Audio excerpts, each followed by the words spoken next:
Salut les snipers, c'est Alex et dans cette vidéo je vais vous montrer comment trader avec minimalisme. Alors pour ceux qui ne le savent pas ou qui ne connaissent pas ce mode de vie qui est un peu new age de ces dernières années, eh bien le minimalisme en fait c'est tout simplement l'art de vivre avec moins de choses. Alors c'est un style de vie à proprement parler, vous avez le minimalisme dans la mode, dans la manière de vivre, dans le lifestyle, vous avez le minimalisme aussi au niveau de votre décoration d'intérieur et effectivement vous avez aussi le minimalisme dans le trading. Alors ensemble, dans cette vidéo, on va voir ensemble comment j'applique personnellement le minimalisme à mon trading et comment ça me permet de faire beaucoup de profit, en tout cas plus de profit que si j'étais un peu, vous allez voir, un peu chaotique au niveau des indicateurs, au niveau des stratégies, etc., au niveau du surplus, du superficiel que la plupart des gens apportent au trading parce que on a un cycle de consommation qui est vraiment particulier en 2022, on ne traite pas comme dans les années 20 par exemple, et donc on a tendance à rajouter des indicateurs un peu dans tous les sens, et on va voir ensemble que c'est pas forcément la meilleure technique à adopter. Il est important d'avoir quelques indicateurs, mais de mettre un surplus de choses à l'écran et au niveau de sa méthodologie, ça nous conduit plus vers la perte que vers le profit. Alors le problème avec notre société de consommation, c'est qu'on a besoin d'empiler les choses un peu inutiles parfois dans notre vie, d'accord? On va acheter des choses qui ne servent à rien parce que voilà, on est poussé par des impulsions un peu inutiles et puis ça ajoute à notre confort d'avoir des choses qui sont un peu empilées partout chez nous, on est toujours un peu dans le bordel. Ce côté minimalisme, c'est-à-dire vivre avec le moins de choses possible, eh bien nous ramène un peu une clarté d'esprit, une lisibilité au niveau de nos actions à faire par jour et vous allez voir que ça se transporte effectivement très bien dans le trading. La première chose pour trader avec minimalisme, c'est déjà de comprendre qu'en faire trop, eh bien c'est pas une bonne chose. Pourquoi? Eh bien parce que avoir trop d'indicateurs, avoir trop de stratégies, avoir trop de paires de devises à trader, et on va le voir un peu plus loin, c'est pas vraiment une bonne chose pour notre esprit. Plus on va empiler de choses, moins notre esprit va avoir de clarté dans les choses qu'on doit faire. On a tous en tête cette idée du bureau du professionnel trader avec 15 écrans. C'est un idéal qu'on se met quand on pense au trading, d'avoir 15 écrans, etc. Mais en réalité, dans la pratique, eh bien, c'est beaucoup plus simple de n'avoir qu'un seul écran pour ne pas se disperser et pour forcer notre esprit à se concentrer sur les choses essentielles. Personnellement, j'ai juste un ordinateur, un bureau vide, comme ça je peux avoir l'esprit tranquille. Après c'est en fonction de chacun, c'est ce que vous aimez avoir, c'est peut-être d'avoir 15 écrans, c'est les objectifs que vous vous donnez pour réussir dans le trading. N'oubliez pas que votre cerveau a besoin de lisibilité et de clarté pour réussir. On a tendance à dire que pour bien trader, il faut un bon environnement et c'est pour ça que moi je vous invite toujours un peu à ranger votre environnement, que ce soit chez vous, votre pièce ou votre bureau avant de trader. Pourquoi? Comme ça vous allez être concentré sur l'essentiel pour ne pas vous disperser. Donc en faire trop, c'est pas vraiment une bonne chose parce qu'on a tendance à vouloir copier les autres, à vouloir toujours se comparer et à vouloir être le trader avec une vie remplie d'objets un peu inutiles, un peu gadgets, un peu technologiques. Mais personnellement, ce n'est pas du tout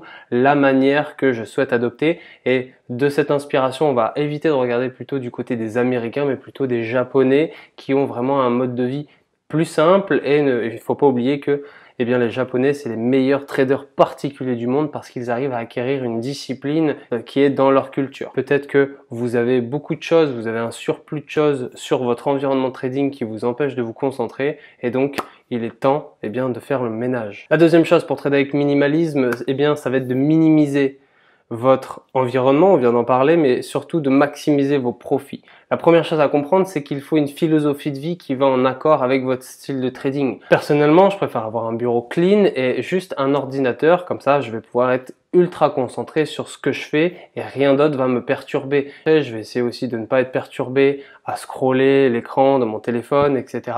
Et donc ça, c'est une philosophie de vie à adopter si vous souhaitez trader avec minimalisme. Aussi, dans votre capacité à trader, de ne pas blinder d'indicateurs votre terrain de jeu, c'est-à-dire votre graphique de trading. Il est important aussi de ne pas avoir 10 stratégies sous le coude, ok, mais une stratégie que vous allez respecter avec méthodologie et discipline, parce que c'est littéralement ça qui va vous faire avancer dans votre évolution en trading et qui va vous faire progresser. Et le bouddhisme, qui est une philosophie minimaliste. Le minimalisme, c'est le fait d'avoir moins de possessions matérielles pour vivre plus sereinement et plus sainement avec l'esprit plus libre. Et dans le trading, ça va être un peu la même chose. Les Japonais ont une capacité à développer un minimalisme au niveau de leur stratégie, mais surtout au niveau de leur environnement. Regardez les maisons des Japonais, regardez leur intérieur, tout est rangé et à sa place parce qu'ils considèrent que la décoration intérieure, leur environnement, s'il est minimaliste,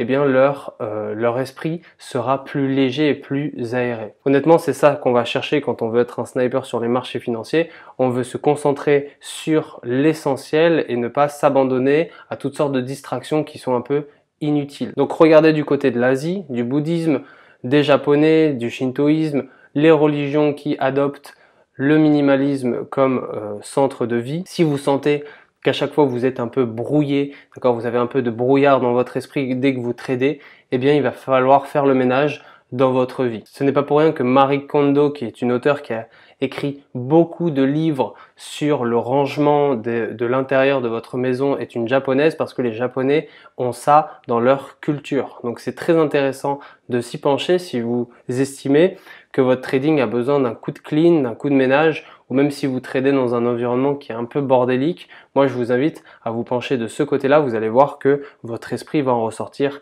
plus clair et plus grand. Ensuite, pour minimiser le surplus et maximiser les résultats, il va falloir comprendre qu'il va falloir arrêter la recherche et la quête du Graal, d'essayer de trouver des systèmes et des solutions miracles et de se concentrer sur soi-même. D'avoir un bon environnement minimaliste, ça va être aussi de faire l'impasse sur plein de stratégies qui pullulent sur le web. On sait qu'en trading, il y a des systèmes qui sortent un peu tous les jours et bon, l'efficacité de ces systèmes et de ces techniques, eh bien, elles sont à revoir et de se reconcentrer sur soi-même, sur sa manière de trader en fonction de son style et de ce qu'on aimerait atteindre comme objectif. L'idée du minimalisme, c'est d'éviter tout le surplus, tout le superficiel et de se reconcentrer sur soi-même. L'idée ici, c'est d'abandonner un peu les indicateurs qui sont en surplus. Moi, je vous invite à mettre 2 à 3 indicateurs maximum, que vraiment ça ne vous empêche pas de lire le graphique, et ensuite de commencer votre analyse technique précisément parce que c'est ça qui va nous aider à déterminer le prix futur. Enfin, la troisième étape, comment trader de manière minimaliste. Je vais vous donner les 5 étapes à suivre pour que dès demain vous pouvez trader avec minimalisme. Je vais vous donner mes techniques, mes solutions et je vais vous donner ce que j'utilise personnellement. La première chose, c'est de mettre le minimum d'indicateurs. Personnellement, j'utilise l'Ishimoku et d'autres indicateurs, peut-être le RSI en plus, mais c'est tout. Moi, j'aime pas que mon graphique soit rempli d'indicateurs. C'est pour ça que l'Ishimoku, l'avantage, c'est que ce n'est pas une fenêtre qui se crée juste en dessous, ça va être l'indicateur qui s'appose directement au graphique et comme ça va être un peu plus dans le flow du marché. Deuxièmement, suivre une méthodologie précise en 3 étapes minimum. Personnellement, c'est ce que j'utilise. Si vous avez un système avec 4-5 étapes, regardez s'il n'y a pas du superflu. Pourquoi? Eh bien parce que plus vous avez d'étapes dans votre méthodologie, dans votre système, dans votre plan de trading, moins vous allez les respecter. Parce que quand vous allez passer une position ou placer un ordre, vous allez bâcler un peu les étapes parce qu'on veut, nous on veut être sûr de notre système, on veut qu'il nous permette de déverrouiller un peu les signaux pour que quand on place l'ordre, on soit sûr et qu'il n'y ait aucune hésitation possible. Donc méthodologie, 3 étapes précises maximum. Ensuite, la troisième étape, eh bien, ça va être d'optimiser le temps que vous allez trader devant les écrans. Pourquoi? Parce que si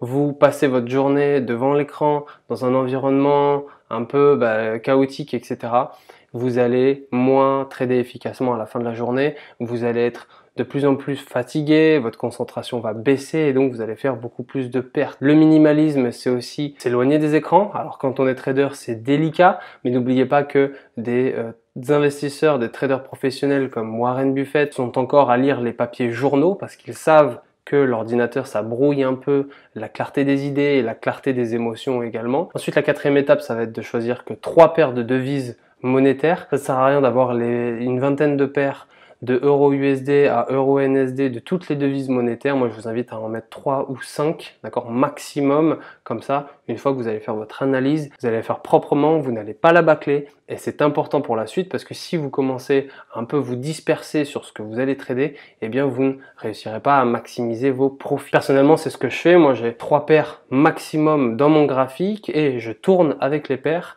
selon les semaines. C'est très important aussi de varier un peu ce que vous allez trader, même s'il y a un plaisir et un confort à savoir ce que vous allez trader à l'avance. Et la cinquième et dernière étape que personnellement j'utilise, c'est de n'avoir qu'un simple ordinateur. Je comprends que de balayer d'un coup d'œil comme ça tous les écrans et toutes les paires, ça apporte un confort. Mais personnellement, ce n'est pas ce que je veux adopter dans mon trading. Je préfère me placer précisément sur une paire, la laisser fructifier, avoir un trade, un profit, plutôt que d'essayer de jouer à l'apprenti trader de Wall Street et de brasser toute la journée les 15 écrans, etc. Moi, ça me fatigue et même au niveau de ma concentration, je sais que ça va baisser et que ça va m'emmener dans le mur. Je préfère avoir qu'un ordinateur parce que si je suis en voyage, j'ai juste à ouvrir ça, j'ai déjà mon confort, j'ai déjà mon environnement qui est prêt, je sais exactement quand trader, quand ne pas trader avec juste un ordinateur. Plus c'est petit, plus je peux me permettre de voyager et je ne suis pas sédentarisé devant mes 15 écrans et dès que j'ai plus mes 15 écrans, je suis un peu perdu. Je préfère habituer ma technique, mon style de trading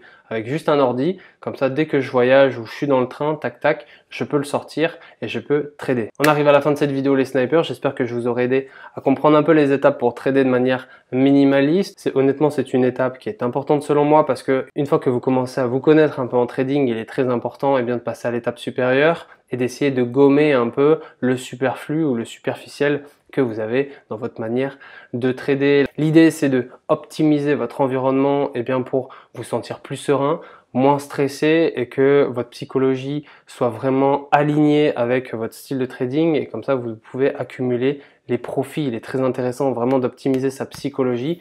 Ça va vous permettre à terme de faire plus de profits, mais surtout si à chaque fois que vous ouvrez l'écran et que vous êtes serein et que vous n'avez pas peur et que vous ne mettez pas d'espoir ou d'émotions un peu biaisées dans le trading, vous êtes sûr que vous allez faire des profits, ça ne fait aucun doute. On est tous dans une société de consommation qui nous apporte du surplus et je pense qu'il est intéressant, comme un peu le surplus de consommation de nourriture, il est intéressant un peu de baisser tout ça pour se sentir un peu meilleur dans sa vie, dans son esprit, parce que qui dit meilleur dans son esprit, qui dit meilleur dans son trading. On arrive à la fin de cette vidéo les snipers. Si vous souhaitez devenir un sniper aguerri digne de ce nom, il y a 1 heure de formation offerte, lien dans la description et pour tous ceux qui sont déter, on se retrouve dans le lobby. Ciao.